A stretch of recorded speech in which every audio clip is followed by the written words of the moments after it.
Hello, everybody. Welcome back. We're going to be reading, I think it's our 8th story in The Power of Kindness and Other Stories written by T.S. Arthur. And today's little short story is titled The Timely Act. And I was on the wrong page. All right, let's go ahead and get started with this little story. "Take care of that wolf, my son," said Mrs. Maylie to a boy about 12 years old, who had come from school in a very ill humor with a playmate, and kept saying harsh things about him, which were but oral evidences of the unkind feelings he cherished within. "What wolf, mother?" asked Alfred, looking up with surprise. "The wolf in your heart. Have you already forgotten what I told you last evening about the wild beasts within you?" "But you told us too," spoke up little Emily, "about the innocent lambs. There are gentle and good animals in us, as well as fierce and evil ones." "Oh yes, good affections are the innocent animals of your hearts, and evil affections the cruel beasts of prey that are lurking there, ever ready, if you will permit them, to rise up and destroy your good affections. Take care, my children, how you permit the wild beasts to rage. In a moment that you know not, they may ravage some sweet spot." "But what did you mean by saying that there was a wolf in brother Alfred? Tell us the meaning of that, mother." "Yes, do, mother," joined in Alfred, whose ill humor had already begun to subside. "I want to know what the wolf in my heart means." "Do you know anything about the nature of wolves?" asked Mrs. Maylie. "They are very cruel and love to seize and eat up dear little innocent lambs," said Emily. "Yes, my children, their nature is cruel, and they prey upon innocent creatures. Until now, Alfred, you have always loved to be with your playmate William Jarvis." Alfred was silent. "Was it not so, my dear?" "Yes, ma'am, I used to like him. Frequently you would get from me a fine large apple or a choice flower from the garden to present to him. But the tender and innocent feelings that prompted you to do this have perished. Some wolf has rushed in and destroyed them. Is it not so?" Alfred sat in thoughtful silence.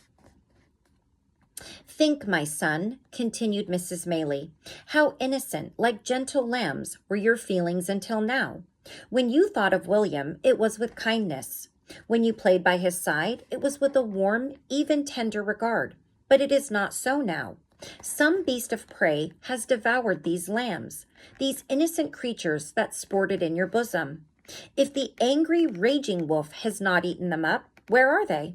Before you permitted yourself to feel anger against William, gentle creatures leaped about happily in your breast. But you feel them no longer. Only the wolf is there. Will you let him still rage and devour your lambs, or will you drive him out?" "I will drive him out, mother, if I can. How shall I do it?" Alfred said earnestly and with a troubled look. "By resisting him even unto the death. You have the power. You have weapons that will prevail.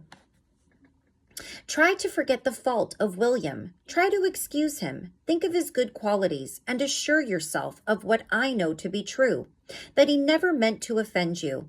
If the angry wolf growls in your bosom, thrust bravely at him, as you would were you, weapon in hand, defending a sheepfold, and he will and must retire or die at your feet.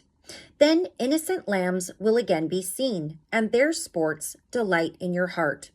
Then you will feel no more anger towards your young friend, but love instead." "I don't think I am angry with William, mother," Alfred said. "But you were just now." "Yes, but the wolf is no longer in my heart," the boy replied, smiling. "He has been driven out, and innocent creatures can now sport there unharmed. I am glad of it. Do not again, Alfred, do not any of you, my children, permit ravenous beasts to prey upon the lambs of your flocks. Fly from them in as much terror as you would fly from the presence of a wolf, a tiger, or a lion, were one to meet you in a forest. They are equally hurtful. One injures the body, the other the soul." "Tell us now, mother, about the wolf that nearly killed Uncle Harper when he was a little boy no bigger than me," spoke up Charlie, the youngest of Mrs. Maylie's treasures. "Oh, yes, mother, tell us all about it," said Alfred. "I've told you that story so very often," the mother returned. "But we want to hear it again. Tell it to us, won't you, mother?" "Well, certainly. Many years ago, when I was a little girl, not bigger than Emily, we lived at the foot of a high mountain in a wild, unsettled country. There were but few neighbors, and they were at great distances from us. At that time, bears, wolves, and panthers were in the region where we lived, and often destroyed the sheep of the settlers and otherwise annoyed them. The men used frequently to go out and hunt them and kill off these their great forest enemies in great numbers.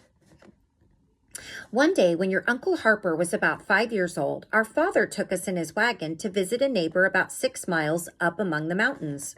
This neighbor had a little boy just Harper's age, and they were together in the garden and about the house all the morning. After dinner, they were dressed up nicely and again went out to play. "Come," said Harper's companion, "let us go and see Brother Allen's bird trap. He caught 3 pheasants yesterday. Maybe we'll find one in it today." Harper was very willing to go, and so they started right into the woods, for the forest came up close to the house and went off quite out of sight. They had not been gone long before a neighbor who lived about a mile off came over to say that a very large wolf had been seen a few hours before. "Where is Harper?" my mother asked quickly, going to the door and looking out. "I saw him a little while ago playing about here with Johnny," someone replied. "But where is he now?" And our mother went out of doors, looking all around the house and in the garden. "They've gone off to my bird trap without doubt," said Alan, a stout boy about 16 years of age. "Johnny's been there several times within a day or two." "Do run and see," urged our mother. Alan took up his gun and started off quickly towards the place where he had set his bird trap. 2 or 3 took off in other directions, for now that it was known a wolf had been seen, all were alarmed at the absence of the children. In about 5 minutes after Alan had left the house, we were startled by the sharp crack of a rifle in the direction he had gone. For the next 5 minutes, we waited in dreadful suspense. Then we were gladdened by the sight of Alan, bringing home the 2 children. But when we heard all that had occurred, we trembled from head to foot. Alan had gone quickly towards the place where he expected to find the little truants. When he came in sight of the trap, he saw them on the ground close to it, and was just going to call out to them to take care that they don't spring it, when the dark body of a large wolf came quickly in between him and the children. There was not a moment to be lost. If the cruel beast reached them, destruction would be inevitable. Quickly presenting his rifle, he took a steady aim and fired. A fierce howl answered the report. As the smoke arose from him before his eyes, he saw the gaunt gray robber of the wilderness rolling upon the ground. The bullet had sped with unerring certainty. "How thankful we were," added Mrs. Maylie, "when, knowing how great had been the danger, we saw the children safe from all harm." "Does Uncle Harper remember it?" asked Charlie. "Yes, he says he can just remember something about it, but he was a very little boy then." "That was a real wolf," remarked Emily. "But the wolves and tigers and lambs you have been telling us about are not real, are they? Real animals can't live in us." "If there was nothing real about them, could they hurt you, dear?" "No. But the wolves I spoke about do hurt you. Must they not be real then?" "Not real like the big hairy wolf I saw at the show." "Oh no, not real like that, not clothed in flesh, but still real, so far as the power to harm you is concerned. And surely that is reality enough, don't you think so?" "Yes, real that way, but still," Alfred said, "I can't understand how a real wolf can be in me, for a wolf is much bigger than I am." "But I don't mean a flesh and blood wolf, but something in you that partakes of the wolf's cruel nature, and like the wolf, seeks to destroy all in you that is good and harmless and innocent.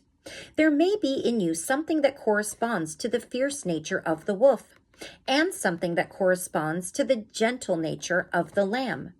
Both of these cannot be active at the same time. If you let the wolf rule, your gentle lambs, as I before told you, will be destroyed." The children now understood their mother better, though they could not clearly comprehend all that was meant by the wild beasts and innocent creatures of the human heart. All right, so that completes The Timely Act.